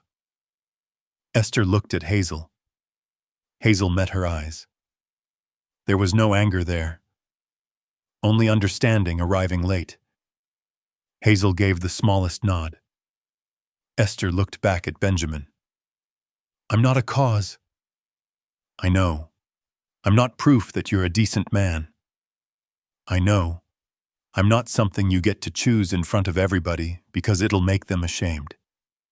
His hand remained extended. Esther. His voice was quiet. I'm choosing a dance. A beat. With the woman I want to dance with. Something in her chest gave way. Not completely. Enough. She placed her hand in his. His fingers closed carefully around hers. He led her toward the barn. Nobody spoke. The silence followed them through the doors. Esther felt every eye. Her skin seemed too warm, her dress too plain, her body too visible. Benjamin stopped at the edge of the cleared floor. The fiddlers had gone silent. He looked at them. "Would you mind starting again?" The lead fiddler recovered first. He lifted the bow. A slow reel began. Benjamin turned toward Esther. His hand settled lightly at her waist. Not possessive, not uncertain. Careful. She placed one hand on his shoulder. It was like putting her hand against a barn beam. Someone coughed. Esther nearly stepped back. Benjamin bent his head. "Look at me." She did. Not them. The room softened at the edges. She could still hear whispers, still feel the floor beneath her boots, still know Estelle was somewhere near the tables, but Benjamin was looking at her exactly the same way he had looked at her on the cookhouse steps, like nothing about this required apology. They moved, slowly at first. Benjamin shortened his stride for her without making a show of it. Esther found the rhythm. One turn, then another. A laugh came from somewhere behind them. Not cruel. Lucy. Frederick took her hand and joined the floor. Hazel danced next with one of Frederick's cousins. Then Pearl, protesting loudly, allowed Ernest Bishop to pull her into a clumsy turn that nearly sent both of them into a table. The room changed. Not all at once. Enough. Esther looked at Benjamin. "You planned this badly." "I didn't plan it." "That explains it." His mouth moved. A real smile. She smiled back. For the length of one song, the freight order in her pocket stopped mattering. The missing chair stopped mattering. Even Estelle's words lost some of their weight, because Esther was not standing at the edge of the room anymore. She was in the middle of it, and the room had survived. When the song ended, Benjamin did not let go immediately. Neither did she. Then Esther became aware of Estelle. She stood near the family table, very still, her face unreadable. Esther slowly withdrew her hand from Benjamin's. His eyes stayed on her. "You all right?" "No." He waited. Then Esther looked once around the barn. Lucy smiling. Frederick beside her. Pearl laughing. Guests returning to their conversations. "No," Esther said again. A small breath left her. "But I'm still here." Benjamin nodded. "Yes." She touched the folded apron at her side. Then she looked at him. For the first time in years, being seen did not feel like something she needed to survive. It felt like something she might be able to choose. That frightened Esther enough to make her leave the next morning. The ranch woke slowly after the wedding. By sunrise, wagons stood crooked in the yard with blankets tied over trunks. Men nursed coffee outside the barn. Women gathered gloves, shawls, children, and leftover packages of food. The ground was hard where the cold had settled overnight, but the sky was clear. Esther packed before breakfast. Her knives went into their cloth roll, the ledger into her trunk. Her father's bread paddle she wrapped in a towel and laid across the top. Pearl stood in the doorway watching. "You don't have to go this early." "I do. Why?" Esther pulled the trunk strap tight. "Because if I stay until noon, somebody will ask me to stay until evening." Pearl folded her arms. "And if you stay until evening?" Esther looked at her. Pearl nodded once. "Thought so." Outside, Benjamin was helping hitch Esther's trunk to the back of a supply wagon headed toward Coldwater. He had not asked her to remain. That made leaving easier and harder. His wedding coat was gone. He was back in a work shirt, heavy boots, and a dark vest. The bandage on his palm had been replaced with a clean strip of cloth. Esther carried the last of her things across the yard. Benjamin took the trunk from her. I can manage it. I know. He lifted it anyway. She almost argued, then decided not to. He tied it beneath the wagon seat with a leather strap and tested the knot twice. Esther watched his hands. The same hands from the storm. The same hand held out beneath the barn lanterns. Neither mentioned the dance.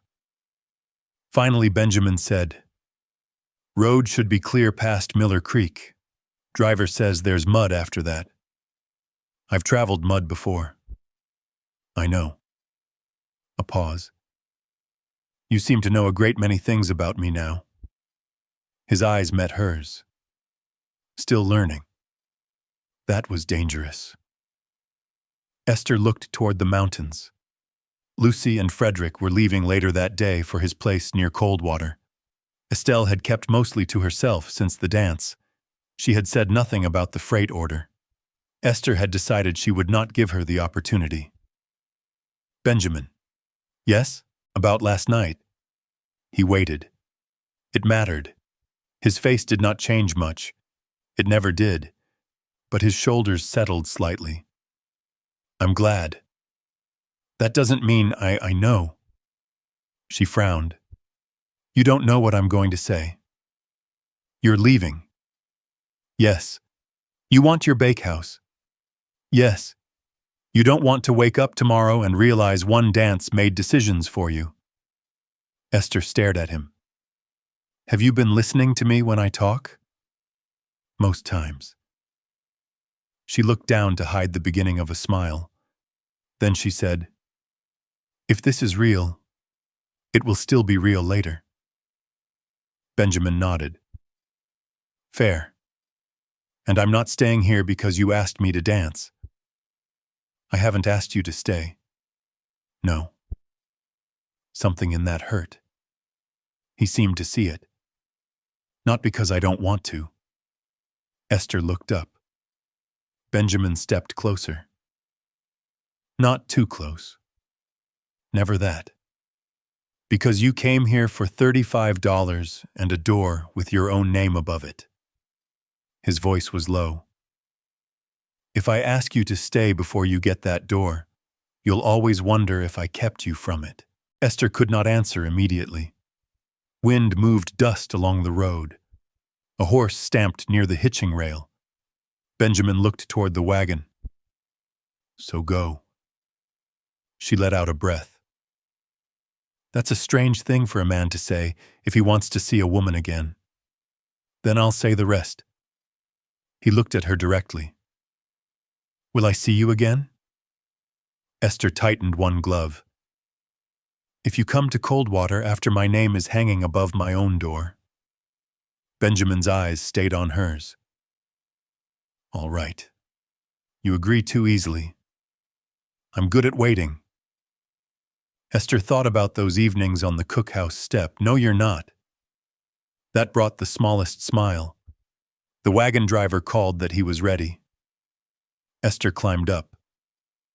Benjamin did not reach for her. She noticed that too. The wagon rolled toward the gate. Pearl stood near the cookhouse, one hand raised. Lucy waved from the porch. Benjamin remained beside the hitching rail. He did not follow. Esther did not turn around. Not until Broken Spur had disappeared behind the rise. Then she looked back anyway. Nothing remained except a thin trail of chimney smoke above the cottonwoods. She faced forward. Coldwater reached her by afternoon. The town seemed smaller than it had 3 weeks earlier. Same feed store, same livery, same muddy street, same abandoned bakehouse with the cracked front pane. Esther stood on the boardwalk before it while the freight driver unloaded her trunk. The pale rectangle where the old sign had hung was still there. She put one hand against the glass. Soon, she told herself. Not someday. Soon. The first offer came 4 days later. A cattle buyer who had attended Lucy's wedding found Esther at the boarding house. I heard you're the woman who fed Broken Spur through that storm. I cooked the meal, that's what I said. He needed supper for 40 men the following week. Then came a winter contract from the mining office north of town. Then a holiday order for pies from 3 ranch families. Word moved faster than Esther expected. By October, she had a notebook full of names and deposits. By November, Mr. Wilkins agreed to the lease. He slid the document across his desk at the mercantile.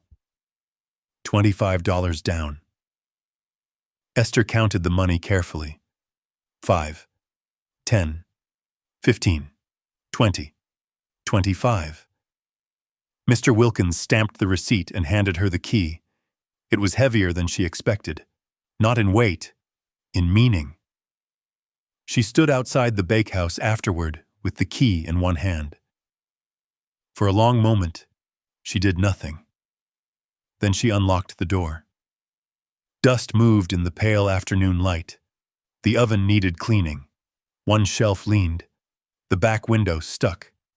It was perfect. In December, a painter came from 2 streets over and climbed a ladder above the front windows. Esther stood below in her winter coat while he worked. Letter by letter, the name appeared. Palmer's Bakehouse and Kitchen. Black paint on cream wood. Clear enough to read from across the street. Esther looked at it until her eyes watered from the cold. That same week, a letter arrived at Broken Spur. Benjamin sat at his desk with the Nevada contract in front of him. The paper had been waiting for his signature since before the wedding. He read it once, then folded it. Lucy, now living near town with Frederick, had written him the day before. She said the ranch looked strange without wedding tents. She said Frederick snored. She said Esther's new sign had gone up. Benjamin read that line twice. Then he carried the Nevada contract to the stove. He did not burn it. Instead, he wrote a clean refusal on the back, signed his name, and prepared it for the next mail wagon. He was not staying because Esther had asked him to. She had not. He stayed because for the first time in years, Broken Spur felt like his home instead of a duty he had inherited. He hired a younger hand to take over part of the winter horsework. He kept the ranch. He kept the evenings. And one bitter morning before sunrise, with snow whitening the road into cold water, Benjamin Archer saddled the gray mare. Across town, Esther Palmer unlocked her bakery for the first morning under her own name. She lit the stove, mixed the dough, and cut one heel from the first loaf without knowing yet who was riding toward her door. The knock came before 6. Esther looked up from the work table. Outside, Coldwater was still mostly dark. Snow lay thin across the boardwalk and wagon ruts, turning the street pale beneath the first weak light. The feed store across the way had not opened. Smoke had only begun rising from 2 chimneys farther down the street. The knock came again. Not hard.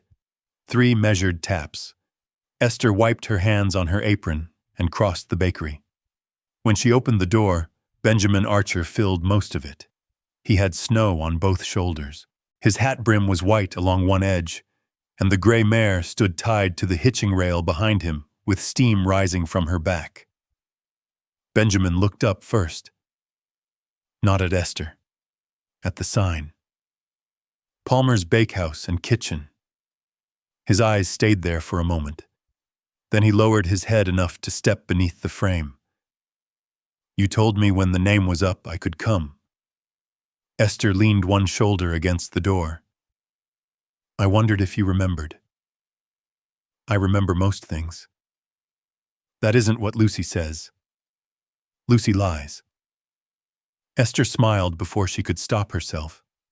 Benjamin noticed. The months between them shortened, not disappeared. Shortened. He took off his hat. Only then did Esther see what he carried beneath one arm. A breadboard. Dark wood. Smooth edges. Wide enough for 3 loaves. Black pine. He held it out. I made this. Esther took it. The grain ran clean across the surface.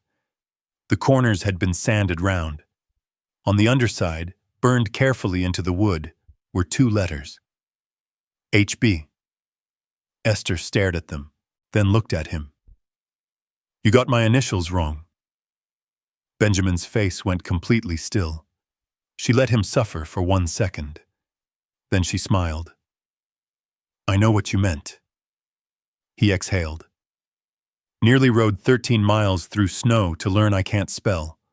You might still learn that. He stepped farther inside. The bakery smelled of yeast, coffee, and warm brick. Benjamin looked around slowly. 2 shelves held cooling bread. Pie tins hung above the back counter. A flour barrel stood beside the oven. The cracked front pane had been replaced. Nothing fancy. Everything hers. It suits you, he said. Esther set the board on the work table. That's what I hoped. Benjamin walked toward the brick oven and stopped a respectful distance from it. You fixed the draft. Mr. Wilkins thought the chimney needed rebuilding. Did it? No. Damper was warped. Benjamin looked back. Of course you knew that. I paid a stoveman 8 cents to confirm it. Money well spent. She poured coffee into 2 mugs. For a while, neither mentioned why he had come. They stood at opposite sides of the work table exactly as they had at Broken Spur. That felt too familiar. Esther noticed. So did Benjamin. His hand rested on the edge of the black pine breadboard. I declined Nevada. Esther looked at him. When? Last month. She lowered her mug. Because of me? No. The answer came immediately. She waited. Benjamin continued. Because I finally figured out I didn't want to go. He turned the mug once in his hand. I spent years assuming the next useful thing was the same as the right thing. Esther said nothing. Broken Spur is mine because I want it to be mine now, not because Lucy needed me there. That mattered. She could hear the difference. Benjamin looked at her, and that has nothing to do with what I'm here to ask. Her heartbeat changed anyway. He came around the work table, stopped 2 feet away, the same distance he had always given her when something mattered. I want to court you. Esther blinked. That's it? His brow moved. You sound disappointed. I'm not. I can propose instead. No. Thought so. She fought a smile. Benjamin's voice softened. I don't want to jump from one dance to a wedding. Good. I don't want your shop. Very good. I don't expect you to leave Coldwater. Better. I don't expect free bread. Esther narrowed her eyes. Now you're being unrealistic. That earned a quiet laugh. Then he grew serious again. I want the days after the dance. The bakery went still. Benjamin looked at her with nothing guarded in his face. The ordinary ones. Bad weather, burned bread, fences, freight receipts. You telling me I've stacked something wrong? I would. I know, frequently. I know that too. Esther looked down. On the work table lay the heel from the first loaf, still warm. She picked it up, broke it in half, held one piece toward him. Benjamin looked at it, then at her. Is that a yes? It's breakfast. He took the bread. They ate standing beside the table. Neither hurried. That winter found its own rhythm. Benjamin came to Coldwater twice a week when the roads allowed it. Sometimes he brought eggs from Broken Spur, sometimes cream. Once he brought nothing at all, and Esther told him that was an improvement, because she was beginning to suspect he thought courtship required freight delivery. He fixed a loose shutter only after she asked. She rode to Broken Spur on Sundays when the weather held. She sat in the main house with Pearl, walked the horse pasture with Benjamin, learned which mare kicked if approached from the left. He learned that Esther hated anyone touching her recipe ledger without permission. By January, People in Coldwater had stopped pretending not to notice him ducking through the bakery door. By February, nobody found it remarkable. The bakehouse did well, better than Esther had planned. The cattleman's supper brought another contract. Then another. A hotel in Lander sent a letter asking whether she could supply pies for a spring gathering. She read the letter twice. Benjamin was beside the stove drinking coffee. "You going to take it?" "I'll need another oven shelf." "Then buy one." She looked at him. No hesitation. No question about whether the work would take time from him. "Just buy one." Esther folded the letter carefully. That was the kind of thing she noticed now. March came with softer snow and longer evenings. One Saturday, Benjamin arrived after closing. Esther locked the front door and turned the sign to closed. He stood outside waiting. No horse this time. He had walked from the livery. "You hungry?" "Always." "I have stew." "That wasn't why I came." Esther stopped. Benjamin removed his hat. She knew, not because he reached into his coat. He didn't. Not yet. Because his face had the same look it had before difficult things. Calm on top, truth underneath. They stood beneath the sign carrying her name. Benjamin said, "I told you I wouldn't ask until we had ordinary days." Esther looked at him. "We've had some." "We have. Not all easy." "No." "You're stubborn. I've heard that. You leave muddy boots too close to my back door." "I can improve." "You snore." Benjamin frowned. "I do not." "Pearl says you do." "Pearl is unreliable." Esther laughed. Then Benjamin reached into his coat. A plain silver ring rested in his palm. Nothing elaborate. Made by Frederick at the smithy. Esther could tell by the small hammer marks along the band. Benjamin said, "I want more ordinary days." His voice remained steady. "All the ones we get." Esther looked at the ring, then at him. "If I marry you, the bakery stays open." "Yes." "I keep my contracts." "Yes." "You don't get to decide I've worked enough because I'm your wife." "Agreed." She held his gaze. "And you never ask me to become smaller, just to make somebody else comfortable." Benjamin's expression softened. "Esther." He took one step closer. "I've spent my whole life making myself smaller for other people." His eyes stayed on hers. "I'd be a poor man to ask that of you." She nodded once. "All right." Benjamin blinked. "All right?" "Yes." For once, the giant cowboy had no answer ready. Esther smiled. "Don't make me repeat myself." He put the ring on her finger. It fit. Their wedding took place 6 weeks later on a clear spring afternoon in the yard behind Palmer's Bakehouse. Lucy and Frederick came from their house near Coldwater. Pearl wore a blue dress she complained was too formal. Ernest Bishop brought 2 bottles of whiskey and insisted they had survived Elkstone Pass, better than Estelle's wedding wine ever had. Owen Fisher brought flour as a joke. Even Hazel came, smiling when Benjamin offered her his hand in greeting, and nothing more. Estelle did not attend. Nobody asked her to. The ceremony was small.